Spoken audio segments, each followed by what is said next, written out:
علیکم دوستو، آج ہم پہنچے ہوئے ہیں بستی حضرت نظام الدین اولیاء محبوب الہی میں، جہاں پر آپ کا عرس مبارک چل رہا ہے۔ تو آئیے سب سے پہلے ہم آپ کو عرس پاک کا وہ نورانی منظر اور پرکیف ماحول دکھاتے ہیں۔ تو سب سے پہلے ہم اپنی چپلیں رکھنے کا انتظام کرتے ہیں، سالم سے بولتے ہیں کہ آپ ٹوکن لے کر اندر آؤ، کیونکہ چپل رکھنے کا ٹوکن ملتا ہے۔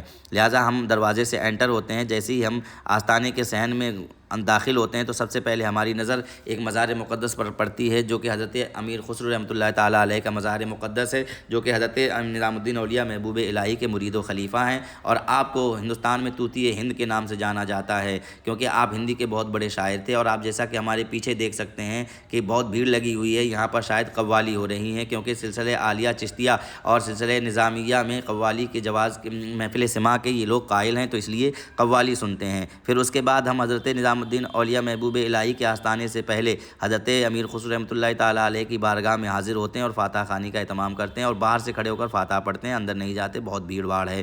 بہت سے لوگ آتے ہیں، دیکھا جاتا ہے کہ وہ مزار کو سجدہ کرتے ہیں، مزاروں کو چومتے ہیں، یہ غلط طریقہ ہے، شریعت نے منع کیا ہے، مزار کو سجدہ نہیں کرنا چاہیے۔ بہت سی عورتیں بھی آتی ہیں، انہیں بھی نہیں مزاروں پر آنا چاہیے۔ پھر اس کے بعد فارغ ہوتے ہیں فاتحہ سے، حضرت نظام الدین اولیاء محبوب الہی کے آستانے کی طرف چلتے ہیں، تو دیکھ سکتے ہیں یہاں سے گنبد نظر آ رہا ہے، کتنا نورانی اور پرکیف منظر ہے یہاں کا۔ پوری خانقاہ کو سجایا گیا ہے، کیونکہ 721واں عرس مقدس حضرت نظام الدین اولیاء محبوب الہی سلطان المشائخ منایا جا رہا ہے۔ 721 سالوں سے یہ مرجع خاص و عام بنا ہوا ہے یہ آستانہ، اور ہر ورگ اور ہر مذہب کے لوگوں کے لیے یہاں آنے کی اجازت ہے۔ لوگ بڑی خوشی اور خوش دلی کے ساتھ یہاں پر حاضر ہوتے ہیں اور ان کے فیضان سے مالا مال ہوتے ہیں۔ پھر اس کے بعد یہاں سے ہم مزار مقدس کی پشت کی جانب جاتے ہیں، یعنی پیچھے کی طرف جاتے ہیں، تو ایک شخصیت ہم کو ملتے ہیں، سوامی سارنگ جی، جو کہ لکھنؤ کے رہنے والے ہیں، اور یہ بہت معروف شخصیت ہیں، ہندو مسلم ایکتا کی شناخت رکھتے ہیں اور گنگا جمنی تہذیب کی بات کرتے ہیں۔ پھر اس کے بعد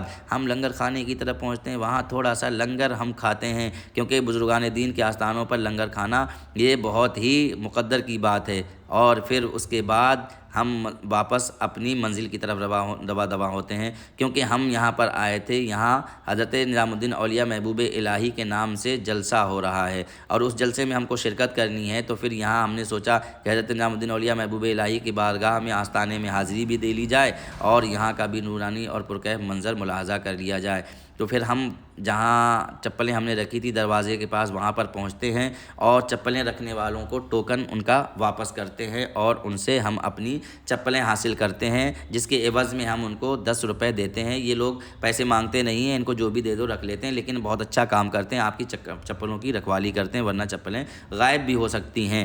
اور سالم ان سے چپلیں لیتا ہے، پھر ہم چپل پہنتے ہیں اور پھر اپنے جلسے گاہ کی طرف نکل پڑتے ہیں۔ وہ ہم آپ کو اگلے ولاگ میں دکھائیں گے کہ کہاں پر جلسہ ہو رہا ہے، اس لیے آپ لوگ ہمارا ولاگ دیکھتے رہا کیجئے اور ہمیں ایسے ہی اپنا پیار اور سپورٹ کیا کیجئے۔ اپنا خیال رکھیے، اللہ سب کو شاد و آباد رکھے، اور ہم کو بھی دعاؤں میں یاد رکھیے۔ اللہ تبارک و تعالی ہم سب کو سلامت رکھے۔